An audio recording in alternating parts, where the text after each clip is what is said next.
Hi, my name is Nicole Ostertag, and I'm going to walk you through my change leadership presentation called Reflecting Your Way to Success. The mission of this model really stemmed from my need to spend more time on reflection and incorporating training into my daily behavior. This was something that I saw as a recurring theme in my discussion posts and interactions with the other students in my group throughout this course.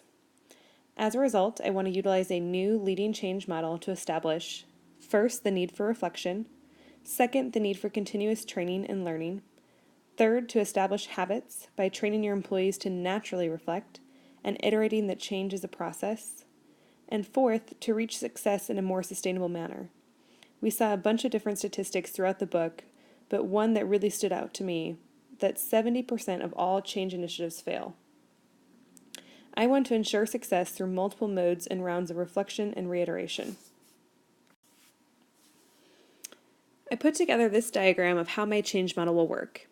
As you can see, there are 6 distinct steps that I will walk you through in my change model. Additionally, you can see that there is more detail under the reflection section, as there are 2 critical questions, in my opinion, that must be answered correctly in order to move on to the reiterate section. The first of which is do results match mission, and the second of which is to evaluate your level of success. If the answers in any of these sections do not coordinate with the correct results that you should have based on your mission statement, the individuals working on the change model would be directed to return to the training stage. Oftentimes, you will see that this will occur multiple times throughout the process, and I will discuss this further in the presentation. The best quote that stuck out to me throughout this entire process was from Patrick, and I have it listed here on the page. People hate change. People love progress. The difference is purpose. This really struck a chord with me, and it's the reason why I placed mission statement as the first piece of my change model. When it comes to the purpose or mission statement of your change model process, you have to use a couple of different methods. The first of which, I believe it's okay here to use the top-down method to organize and encourage team members to suggest changes. Additionally, when you have a bunch of changes that have been suggested by your team, you can utilize the DICE model that we learned in the hard side of management. The DICE model gives the team goals for duration, integrity, commitment, and effort. It allows the team to evaluate change ideas based on the DICE analysis of the project and categorize these change process ideas into the win, worry, or woe sections. Finally, it allows the group to pick projects based on these predicative success factors.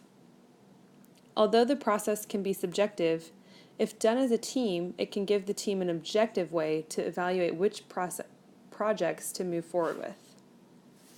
Additionally, it's very critical to establish a purpose or mission statement. You have to give yourself and your team a goal, and make it clear what the end result is and why it is important. You definitely need to link your purpose to the mission. We must first convince others that our proposed change has a positive, necessary, and urgent purpose. We also need to be clear about the problem we are addressing and find a way to tie our mission for the project or the change process to the mission of the company. Additionally, it is critical to explain the need and the urgency of that need. Finally, one concept that we recently read about was to go public with your commitment. I think this is a great idea. That way, you can't back down from what you've agreed to, and others can hold you accountable to your goals. Finally, I think it's appropriate to use Theory E to identify and focus on results. I have a good quote from Beer and Naria in the Harvard Business Review article that we read, Cracking the Code of Change. Theory E is predicated on the view that no battle can be won without a clear, comprehensive, common plan of action that encourages internal coordination and inspires confidence. I think this quote is really profound in showing how Theory E, while the more traditional mode of management, can be very useful when coming up with a mission statement. Next, I think it's important to focus on the evaluation of the climate. This was something that came up in my group's discussion posts throughout the course of the class. We often talked about how our companies had already in place very structured organizations, and how this impacted our ability to implement some of the change process tactics that we read about during class. I found this quote from Quinn, chapter 16, that really highlighted my thoughts about climate evaluation. Environmental control means that we make sure we are spending our time in situations where our problem behaviors are not encouraged and our positive behaviors are valued. When looking at how do we implement the step climate evaluation, we need to focus on a couple of key questions. Is the organization currently considered successful? If it is, this could provide a challenge for you as a change leader or an outsider or consultant coming in and trying to change the organization. Many more people could have resistance as they believe they are successful in the way that they are operating today. How ingrained are the employees in the current culture? How long is the average tenure? At my company, most of our employees spend a majority of their career working for, if not Union Pacific, the railroad industry. As a result, many of our employees are very ingrained with the way that we currently do things.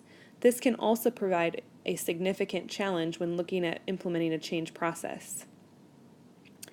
Next, you need to look at what political, governmental, or other outside influences are affecting the climate.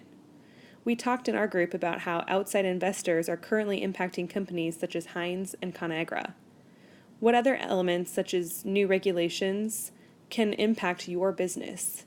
These will be challenges that you need to prepare for in advance and also look at when evaluating whether or not this project is going to succeed. Additionally, you need to look at the current organizational structure. And finally, you need to look at what those constraints of that organizational structure are.